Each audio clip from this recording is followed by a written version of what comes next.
Next, Bob Urey is going to be joined by Gemina McCary and Elizabeth Lane to present the plan.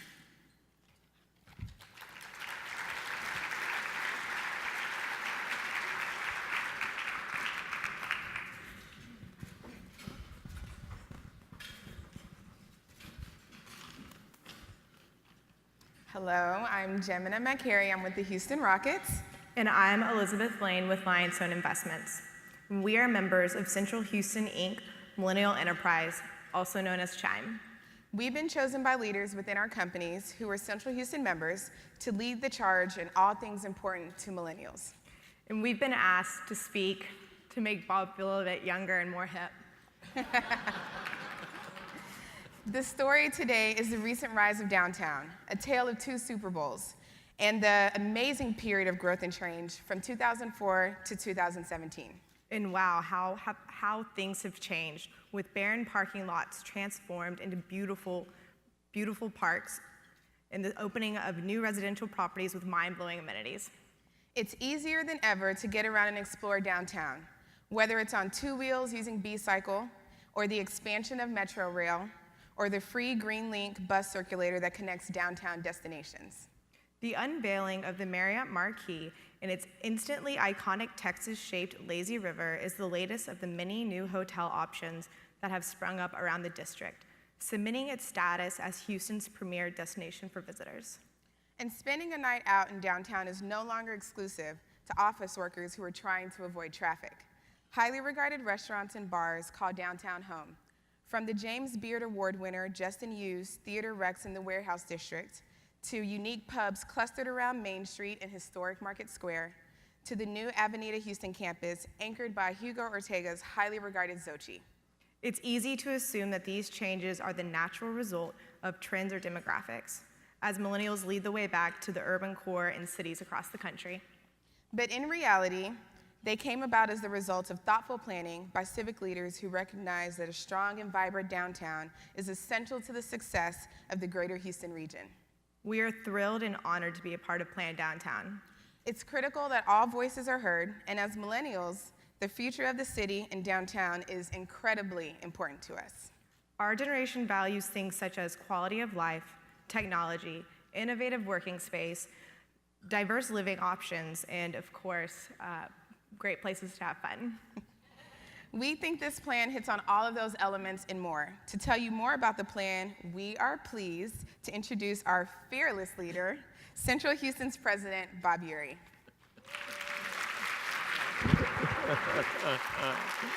Thank you, guys.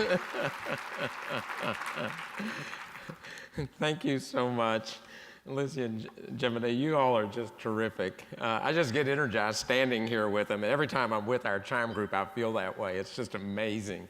And you will be leading as we accomplish so much of what's in the plan. Plan Downtown, Converging Culture, Lifestyle, and Commerce, is presented as a framework for our collective actions to continue, if not accelerate, our momentum in downtown's development, and to capture the opportunities and address the challenges of future change. As Ann, Lizzie, and Gemina have well presented, we're making progress with downtown today based on decades of effort.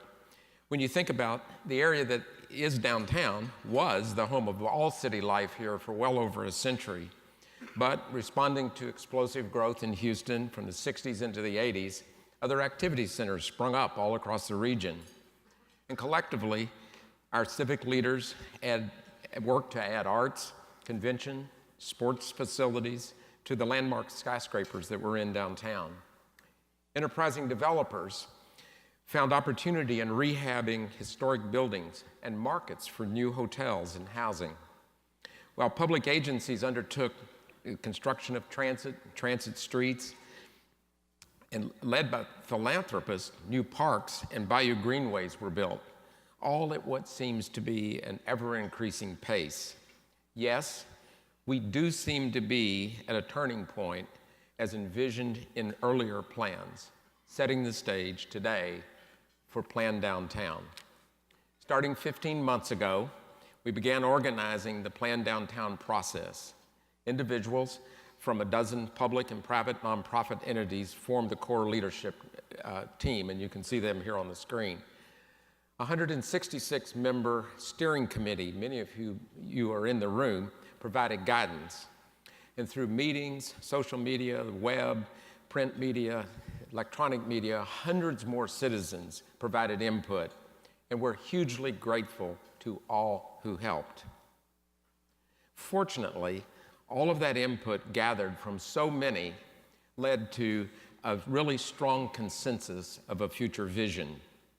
When we celebrate our city's bicentennial in 2036, downtown is at the forefront in advancing Houston as a great global city. With the progress we're making, just imagine what our region and its downtown could be like 20 years from now. And this will happen if we make downtown Houston's greatest place to be, the premier business and government location, the standard for livability, and the innovative leader in connectivity. We call those the 4 pillars for going forward, and Plan Downtown is organized around these. So let me take you through each one, and I'm going to just hit the highlights here because there's actually 144 different, and there's more than that really, recommendations in the plan, and we do have an event coming here. Starting first, enhancing downtown as the greatest place to be. How do we enhance our growing reputation and unique assets? How do we provide a compelling, layered, and authentic mix of activities that define downtown? How do visitors and residents easily find satisfying and exciting activities that occupy their time? Can we create places of spontaneity where anyone can discover an enriching experience really at any time? Now, as TxDOT rebuilds the freeways around downtown over the next decade in the North Houston Highway Improvement Project, why not capture the opportunity to reconnect communities and also create exciting new urban places? The Green Loop will provide this opportunity. Let's look more closely at only a few of the plan's many ideas of what these places might be. By pairing the main lanes of I-45 and I-10 and I-69, the Pierce Elevated is no longer needed.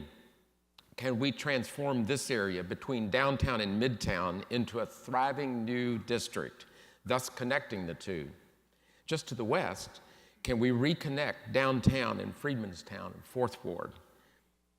Built in the early 1960s, the freeway on the west side of downtown will be reconstructed as a less imposing connector lanes.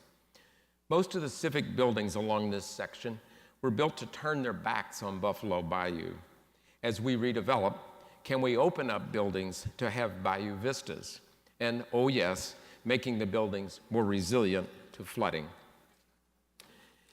Can we transform Bagby Street into a pedestrian-friendly boulevard that anchors civic buildings and wonderful new attractions along downtown's west side, including the Theater District?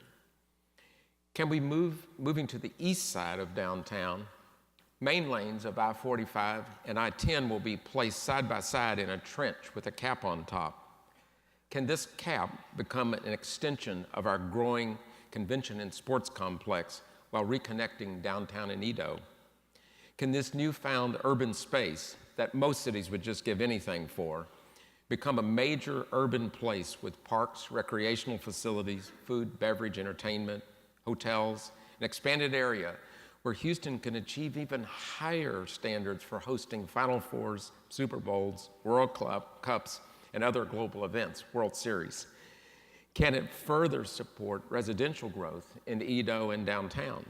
Can it be a trailhead to our region's amazing greenway and cycle path system? Focusing on the north end of downtown, the new freeway will be moved slightly to the north of its current alignment, giving University of Houston downtown the opportunity for development of a campus in a park-like setting. It also will allow for reconnecting pieces of the historic warehouse district, and new development as long-envisioned channel will allow White Oak's stormwaters to enter Buffalo further downstream, lowering flood elevations. can this revitalized place become a destination for Houstonians and tourists alike? As one walks between downtown's attractions today, they seem separated by often uninteresting streets and sidewalks. We have to conceive of walkability as the cornerstone of downtown's character. So how can we make this happen? In this drawing envisioning Caroline Street, here are the features that we must think about to have great streets as downtown grows. They provide comfortable pedestrian thoroughfare with flowers, plants, and trees. They fill the gaps along the walks with buildings of human scale, color, and texture at street level. These have transparent, active ground floors, especially with uses that serve daily needs of more and more residents and workers. Their lobbies, stores, and cafes open up to the street and provide quality furniture, shade, and signage and entrances. In the end, can we make our downtown streets a delight for our citizens and visitors in making downtown the place to be? With over 150,000 employees, including 26,000 in government jobs, and the highest concentration of Fortune 500 companies in the region, downtown is the region's premier business district. The energy industry has been central to this prominence. How do we diversify into new areas of the energy ecosystem and attract new corporate employers? How do we share ideas and promote long-term investment? How do we expand downtown's working population by over 20% over the next 20 years, a goal of Plan Downtown? One way is to build stronger community among downtown's corporate businesses and leaders. Another is to advance refreshed visions for what is required for our city and county governmental complexes to provide public services and reflect the values of 21st century governance. How can we adapt our renowned office buildings to address how we will work, are working, and will work in the future with flexible and co-working spaces that serve large and small companies? Can we have more shared amenity areas within leaseholds, within the buildings, within the surrounding neighborhoods? More and more these days, productive work involves collaboration that occurs in all of these places. This also leads to innovation. Downtown is poised to be at the center of it. A framework has been developed to enhance Houston's tech ecosystem, including the need for additional collaborative facilities to unlock the potential of this sector. Downtown's Innovation District will become a center of gravity for technology and entrepreneurship in the region. So what would downtown's Innovation District involve? First, it would be a place of innovation cultivators located in a collaborative environment. It would be a location for funding networks. It would have excellent networking through the city's larger innovation community. And it would be located in a place with neighbor-building amenities. It would have offices and support functions where one can take on and find guidance and funding to turn into a business. As they expand, there's office space close by where there's legal, technical, and financial support. Or prototyping or manufacturing needs could be met in industrial warehouse buildings in neighborhoods close to downtown. And it will network with universities for R&D and colleges and high schools to have a trained workforce. What is really exciting is that such a place is already happening today with early-stage software and digital technology companies already part of a growing downtown innovation community, with more and more face-to-face encounters, or collisions as we call them, that will attract high-value talent and drive billions of dollars of investment. Ask everybody, and we did, and they will tell you that great downtowns have thousands of people living within. With 7,500 persons in downtown living here, we're well on our way towards the plan's 20-year target population of 30,000, creating a sustainable community that supports 18/7 shopping, dining, and entertainment.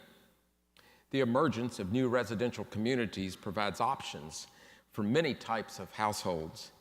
Even more should be provided in the future as we consider the needs of families, students, and aging adults.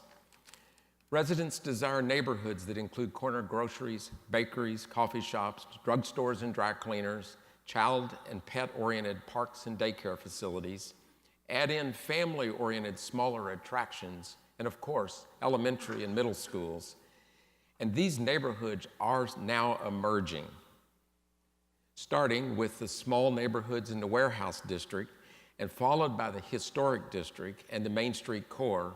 Emerging neighborhoods now include the area around the ballpark, Discovery Green, and southern downtown. Plan Downtown envisions each of these as unique places drawing from either history or adjacent attractions, amenities, and unique public spaces. But this is really only part of the story as adjacent communities continue to experience extensive residential development shown in yellow, orange, and red in a 2-mile radius around downtown, now with over 65,000 residents. There are opportunities to work with neighboring districts and communities like to link downtown's edges into their neighborhood plans to accommodate growth. Thinking bigger, downtown should collaborate with the city in adjacent communities on a central city housing strategy that would address the infrastructure needs, the historic and cultural fabric, transit, bicycle, and walking connections to jobs, with many of those being in downtown, and a housing stock that is broadly inclusive of incomes of those, including even those who have been or are homeless. One of downtown's competitive advantages is its location at the center of Houston's mobility network. The highway, transit, bike, and greenway systems converge on downtown's walkable street grid, making it readily accessible from locations across the region. Major capital projects and changing development patterns are creating opportunities, such as the North Houston Highway Project. As our region's core becomes more dense, the central city requires new mobility options to connect to jobs and entertainment. 1 in 6 transit trips starts in downtown. In fact, well over half the residents in downtown work outside of downtown.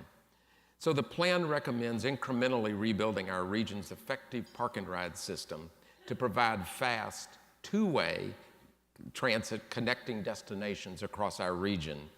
The MAX lines, as envisioned in the plan, would provide 7-day-per-week extended hour service, and then also have Rush Hour Express, very similar to the park and ride that we have today. It would function like a commuter rail in older cities and be built incrementally as part of future freeway projects, being very adaptable for autonomous vehicles.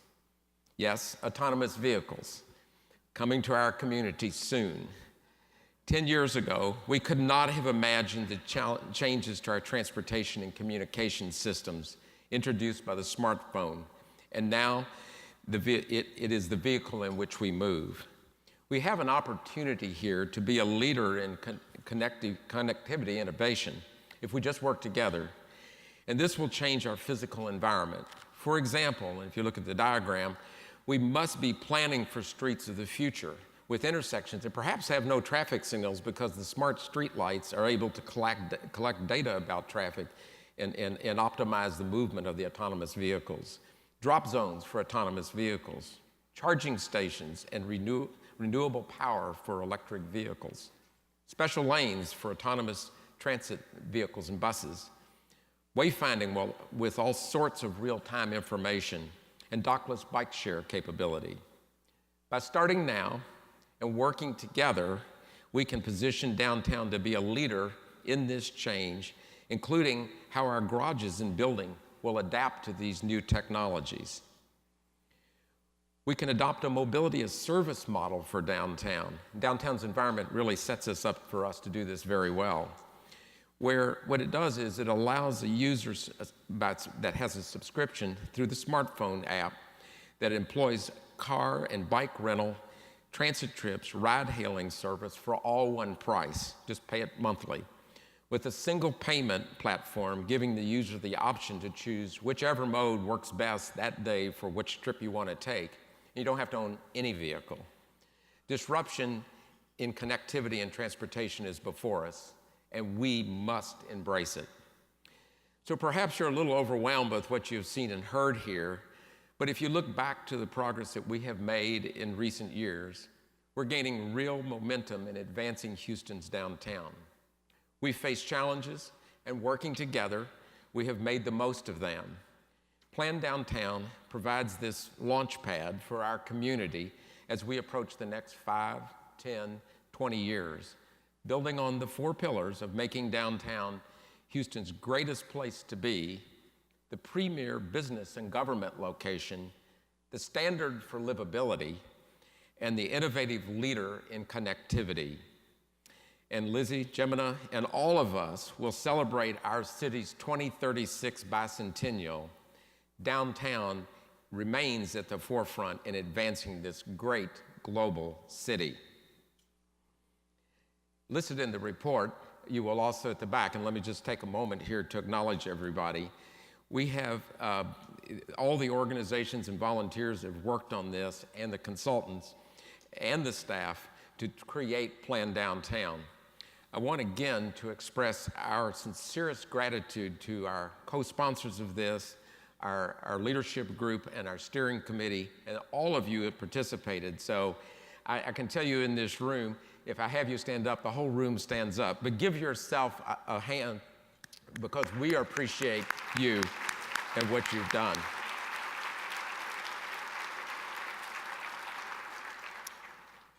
So in closing, once again, I want to thank our excellent board and our incredibly supportive members, our governmental leaders, the boards and staff of our collaborating organizations, and all our partners here, and the incredibly hardworking staffs of all of these organizations as well. I find that the thing that makes our city so unique is how well we work together.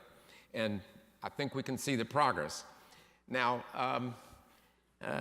you know, kind of coming down to the wire here, okay? We have a lot of work to do today, okay? But in the months ahead, we've got to get going here. But before we do that, okay, I think it's now time to have a wonderful celebration in our city. So let's give our Astros a great parade today. So thank you, and thank you for being here.